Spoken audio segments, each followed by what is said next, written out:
Good morning, welcome to our new blog. কেমন আছো সবাই? আশা করছি সবাই খুব ভালো আছো, সুস্থ আছো, পজিটিভ আছো।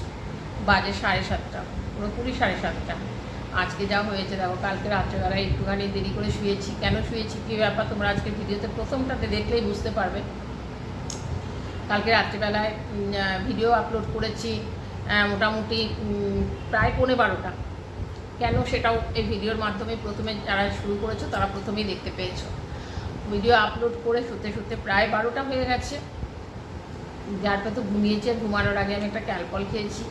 ক্যালপল খেয়ে তারপরে শুয়েছি, তো হাতের ব্যথাটা ক্যালপল খাওয়াতে একটু কম ছিল বলে শুয়েও পড়েছি, ঘুমিয়ে পড়েছি। আর ঘুমটা আজকে ভাঙেইনি, হঠাৎ ঘুমটা ভেঙেছে। দিয়ে তাকিয়ে জানলা দিয়ে দেখছি পর্দা বেশ ভালো রোদ দেখা যাচ্ছে। কী কেসটা হলো, তাই দেখছি হ্যাঁ 7:03 বেজে গেছে। তাড়াতাড়ি করে উঠে একটুখানি করে চা করলাম, কারণ ডিউটি টাইম হয়ে গেছে, এরও উঠতে দেরি হয়ে গেছে। তাড়াতাড়ি করে চা করলাম, চা খেয়েছি, মুখে চোখে জল দিয়েছি, তারপর আর কোনো কিছুই করিনি।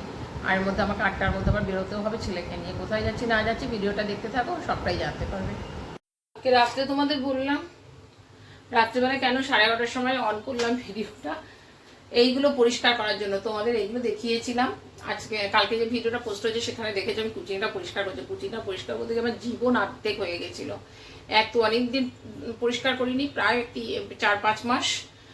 আর এইটাতে বিশেষ করে এত তেল জমে গেছিল, কিছুতেই না এটার একটা মানে স্ক্রুটা খুলতে পারছিলাম। তো এমনি ওপর থেকেই পরিষ্কার করে দিয়েছিলাম। তো কালকে আমি হঠাৎ করে সন্ধ্যাবেলায় দুপুরবেলাতে আমি দেখি তো স্ক্রুটাগুলো তো ওখানে করেছে, পরিষ্কার করেছি, খোলে কিনা। তো হ্যাঁ, যাই হোক, স্ক্রুগুলো খুলে গেছে, খুলে নামিয়েছি। রাত্রেবেলায় তখন 10:30 বাজে, তখন গিয়ে এগুলোকে পরিষ্কার করিয়েছি। পরিষ্কার করেছি বলতে, প্রথমে তো কুচিনা পরিষ্কার করতাম তো দিয়ে, ওই কেরোসিন তেল দিয়ে। তো তারপরে আমি একটা কিনেছিলাম, তোমাদের দেখিয়েওছিলাম, এটা অনলাইন থেকে নিয়েছিলাম 110 টাকা দিয়ে।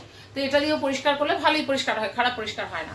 তো তারপরে দেখলাম যে না, সোডা দিয়ে করি। গরম জল ফুটিয়েছি, ওর মধ্যে একটু সোডা দিয়ে দিয়েছিলাম, ভিনিগার ছিল না দেখে আমি একটু লেবুর রস দিয়ে দিয়েছিলাম, আর অল্প সার্ফ দিয়ে দিয়েছিলাম। দিয়ে ওই জলটার মধ্যে এগুলোকে দিয়ে দিয়েছিলাম, বেশ ভালো করে ফুটিয়েছি। যখন ফুটছে তখন আবার একটা সাঁড়াশি দিয়ে ধরে একটুখানি ঘষেছি, তারপরে নিচে নামিয়ে ভালো করে ঘষেছি। দেখো একদম পরিষ্কার হয়ে গেছে। মানে এগুলো পরিষ্কার করলেও এইটার ভেতর দিক দিয়ে পুরো নোংরাগুলো থেকে যায়, পরিষ্কার হয় না। যেহেতু সোডা জলে করেছি, আমি জানতাম না এটা। আমাকে অবশ্য আমি এক জায়গায় দেখেছি, দেখে পরে আমি অ্যাপ্লাইটা দেখি তো করি। তো অ্যাপ্লাইটা সত্যি জাস্ট খুব সুন্দর, খুব ভালোভাবে পরিষ্কার হয়েছে, দুটোই খুব সুন্দর পরিষ্কার হয়ে গেছে। তো এটাকে এখন লাগিয়ে নিই।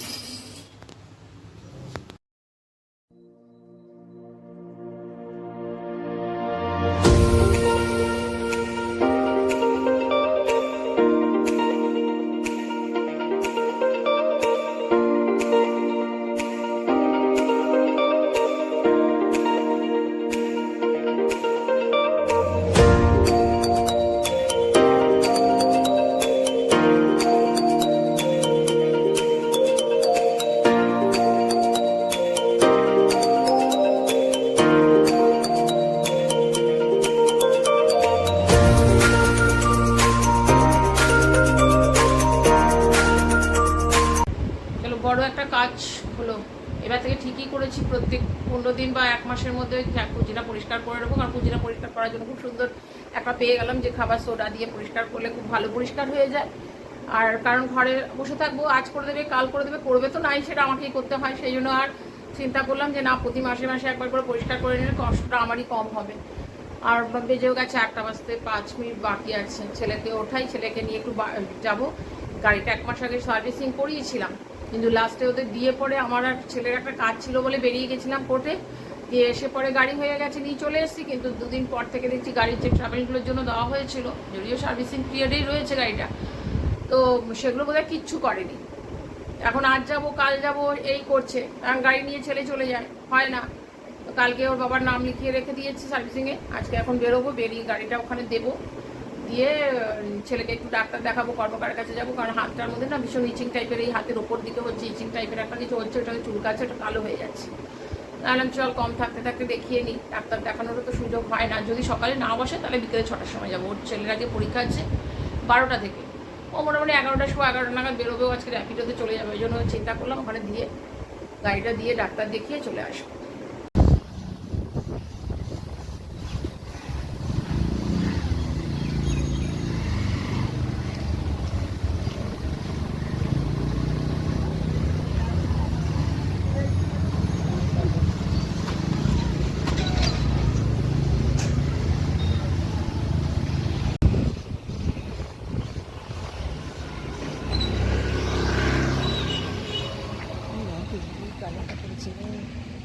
টাকার বলো তো? অগ্রণী তো।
বাজে এখন কটা জানো? 6:30, 6:25। তোমাদের সাথে আমার সেই সকালে কথা হয়েছে, তারপরে আর কোনো কথা হয়নি তোমাদের সাথে। তাড়াতাড়ি করে বেরিয়ে গেলাম, তখন প্রায় বাজে 9:30। হিরো শোরুমে গেলাম যে যত তাড়াতাড়ি দিতে পারবো তত তাড়াতাড়ি সুবিধা, সেই দিয়েছি। দেওয়ার পরে যাই হোক ছেলের পরীক্ষা আর ওটা ক্যান্সেল হয়েছে। পরীক্ষা বলতে তোমার এমনি যে উইকলি যে টেস্টগুলো হয় সেইগুলো। তো যাই হোক দিয়ে ও আর বললো যে তাহলে আর যাচ্ছি না। এবার ওকে নিয়ে ওখানে গিয়ে গাড়িটাকে শোরুমে দিয়েছি, দিয়ে তারপর ওখান থেকে গেলাম ছেলেকে একটু ডাক্তার দেখাতে। তোমাদের আগে বলেছি যে ডাক্তার দেখাতে যাবো। তো ডাক্তারের কাছে যাওয়ার পর দেখানোর পর বলছে কতদিন হয়ে গেল এটা? আমি বললাম মোটামুটি 4 মাস তো হয়ে গেছে, অল্প অল্প ছিল। বলছে তখনই দেখাতে হতো। এটা কিছুই না, এটা ইনফেকশন, মানে এমনি হয়েছিল স্কিন ডিজিজের যেরকম হয়, একটা জল ফোড়ার মতো টাইপের হয়েছিল, চুলকাচ্ছে। বলছে ওইটা থেকে হয়ে গেছে কি ইনফেকশন হয়ে গেছে, যত চুলকেছে পুরো হাতের এই ওপর দিকটাতে অনেকটা বেড়ে গেছে জিনিসটা। তো বলে এটা একটু সময় সাপেক্ষ কমতে। তো একটা অ্যান্টিবায়োটিক দিয়েছে 5 দিনের, আর একটা মলম দিয়েছে লাগাবার।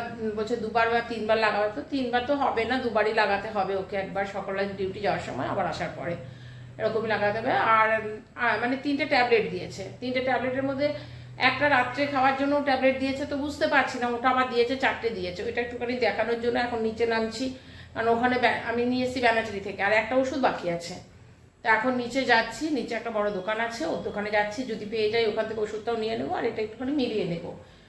যাই না, এখন বললো বলছে প্রেসক্রিপশনটা ভালো করে যত্ন করে রাখবে, এটা কিন্তু একটু সময় লাগবে। ওটা দেখালাম, আমার হাতের ব্যথাটাও দেখাবার জন্য নামও লিখিয়েছিলাম। তো উনি আমাকে না করে দিল, বললো যে না এটা আপনার ফ্রোজেন সোলজারের ব্যথা, আমি দেখতে পারতাম, আমার কাছে প্রচুর পেশেন্ট আছে, আপনার এক্ষুনি মোটামুটি আমি আধা ঘন্টার মধ্যে আপনার মোটামুটি মানে অর্ধেকটা ব্যথা কমিয়ে দিতে পারতাম। 2টো ব্যায়াম আছে, 2টো ব্যায়াম আমি 2বার করে করিয়ে দিতাম এখানে, ঘরে আপনি করতেন। কিন্তু যেহেতু আপনার হার্টের প্রবলেমটা রয়েছে আমি জানি, আর সেই জন্য আমি দেখবো না, আপনি অর্থোপেডিককে দেখাবেন, অর্থোপেডিক বলে দেবে, ওইখান থেকেই আপনার ফিজিওথেরাপিস্ট দিয়েই করবেন। কারণ এটা কিন্তু বাড়িয়ে রাখবেন না, এটা বাড়াবেন না, কারণ আমি বেড়ে তো গেছেই, আর কি কোনো হাত কোনো রকম সোজাই করতে পারছি না, পেছনে সোজা করতে পারছি না, আর পেছনে করতে পারছি, চুল বাঁধতে খুব কষ্ট হয়। তো বলে দিলেন এই পর্যন্ত। এখন দেখা যাক এসটি যখন, তখন বাজে প্রায় 4:20। এসে ছেলে আগে স্নান করলো, আমি তারপরে স্নান করলাম। আসার সময় 2টো বিরিয়ানি নিয়ে চলে এসেছিলাম, যে কখন 4টের সময় গিয়ে 4:30টার সময় কী রান্না করব। সকালে তো ভাবিনি এতক্ষণ লেগে যাবে, গাড়ির জন্য অনেকক্ষণ বসতে হয়েছে। গাড়ি ঠিক করেছে, তার মধ্যে লাঞ্চ টাইম হয়ে গেছে, 2টো থেকে 3টে ওদের লাঞ্চ টাইম, আমাকে সেই বসেই থাকতে হয়েছিল। একবারে গাড়ি নিয়ে তারপরে ঢুকেছি। এই বিরিয়ানি নিয়ে এসেছিলাম, ওই খাওয়া হয়েছে।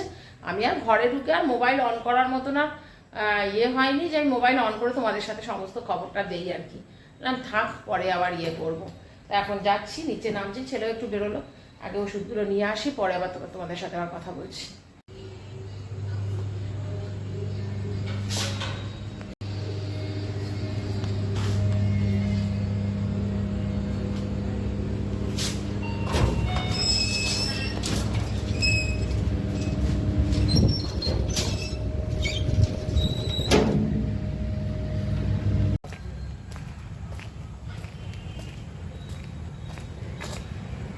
ঘুরে এলাম, তবে বলে টুলে দিল, কিন্তু ওদের কাছে নেই ওষুধ।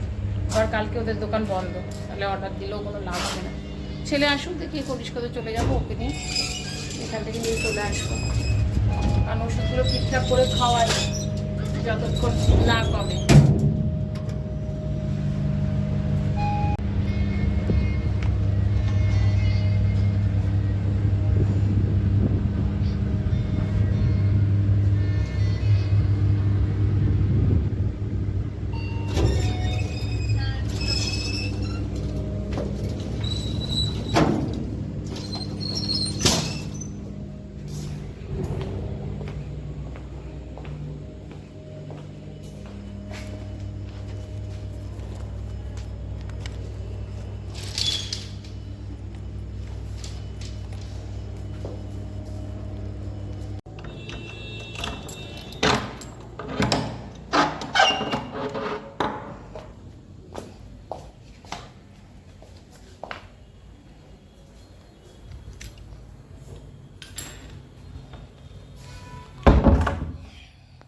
আসার সময় একটু ইয়ে নিয়ে এসছে সবজি, কতটা বরবটি এনেছে, পটল এনেছে আর ভেন্ডি এনেছে। আর বরবটি কটা রাখলাম, একটু আলু দিয়ে বরবটিটা এখন ভেজে রাখি, তাহলে সকালে টিফিন দিতে পারবো। আর একটু মূলো এনেছে। আসলে ভালো যে কালকে সকালবেলা ছেলে অফিস গেলে পরে আমাকে একবার বেরোতে হবে। এখান থেকে তো ওষুধটা পেলাম না, ভেবেছিলাম ছেলেকে নিয়ে যাব।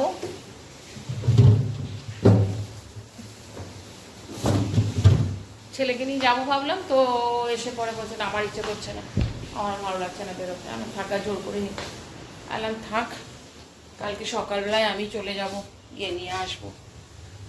চা করি, চা করতে হবে, বাসন টাসন ঢোকাবো, অনেকগুলো কাজ। আমিও বসে গেছিলাম, এসে পরে ইচ্ছে করছিল না, শুয়েই পড়েছিলাম দোকান থেকে নিচের থেকে ঘুরে এসে। দেখি কতগুলো কাজ করে রাখি, তাহলে সুবিধা হবে। আটাটা মেখে রাখলে সুবিধা হয় কি বলতো। তবে আবার কি হয়, ফ্রিজে ঢুকিয়ে রেখে দিচ্ছে, তখন আবার এত শক্ত হয়ে যায়, বেলতেও ইচ্ছা করে। আর না হলে আমাকে খুব সকালে উঠতে হয়। দেখি কী করে, আগে বরবটি দিয়ে আলুটা একটু ভেজে রেখে দিই। আর রাতে রান্না নেই কিচ্ছু। সকালবেলা তো বিরিয়ানি নিয়ে এসেছিলাম, খেয়েছি। আমি তো একটুখানি, আমার আবার কেনা বিরিয়ানি একদম পছন্দ হয় না, খেয়েছি, একটুখানি রয়ে গেছে প্যাকেটে। দেখি যদি এখন খায় তো খেয়ে নেবে, আর নয়তো রাত্রে যদি ছেলে খায় খেয়ে নেবে। আর ওর ভাত করবো, আর ডাল আলু ডিম সব সেদ্ধ দিয়ে দেবো একসাথে, ওইটাই খাওয়া হয়ে যাবে।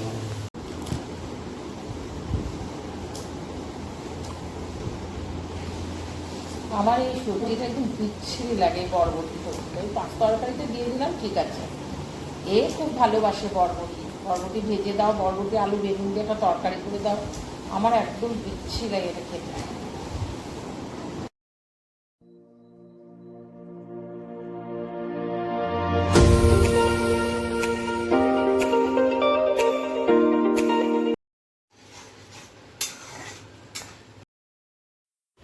কালকে সব দেখো এগুলোকে সব চেঞ্জ করে নিয়েছি।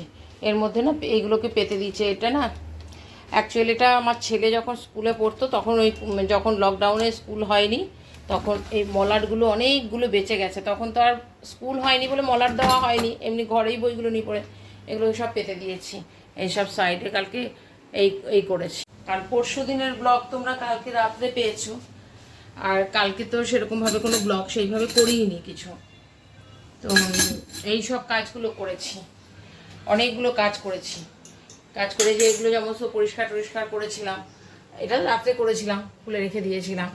এই সবগুলো করেছিলাম বলে আর ওগুলো দেখানো হয়নি। এখন আমি রান্নাঘরে কাজ করলাম, ছেলে বলে একটু ম্যাগি খাবো, ওর জন্য একটু ম্যাগি করলাম। আর প্রেশারে একটু করলাম, ডাল আর আলু সেদ্ধ দিলাম। ও বলছে যে আমি অন্য কিছু খাবো না।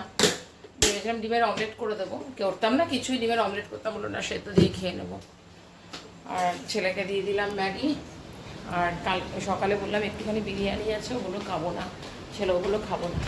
তো একটুখানি ওই 1 হাতার মতো রয়েছে, ওইটা এনে ওইটা করি, আমি খেয়ে নেবো। বাজে 9:45। চলো, অনেকগুলো বাসন রয়েছে, বাসন টাসনগুলো মাজি, এগুলোকে পরিষ্কার করে একদম মুছে টুছে বাসনগুলো উঠিয়ে তারপর খেয়ে দিয়ে শোবো। আর এটাও ভেজে রেখে দিলাম, ঠান্ডা হোক, ফ্রিজে ঢুকিয়ে রাখবো। সকালে উঠে আটা আমি একটু রুটি করে দেবো। আর যদি বলে ভাত খাবে, তাহলে ভাত আজকে করবো না, ভাত দেখলাম যা রয়েছে ওর হয়ে যাবে। আমারও খেতে খুব একটা ইচ্ছে করছে না, কারণ আজকে বিকেলবেলা খেয়েছি প্রায় 4:45টার সময়। তো একটুখানি, যা অতটাও খাবো না, একটুখানি মুখে দেবো, ওষুধগুলো খাবো। আজকে আর ভিডিওটা বাড়াচ্ছি না, এখানে ভিডিওটা এন্ড করছি। আশা করছি যদি তোমরা এই পর্যন্ত ভিডিওটা দেখেছো তাহলে তোমাদের ভালো লেগেছে। আর যদি ভালো লেগে থাকে প্লিজ তোমরা লাইক কমেন্ট শেয়ার সাবস্ক্রাইব করো। তোমরা আমার পাশে থেকো। চলো আজকের মতন গুড নাইট, টাটা।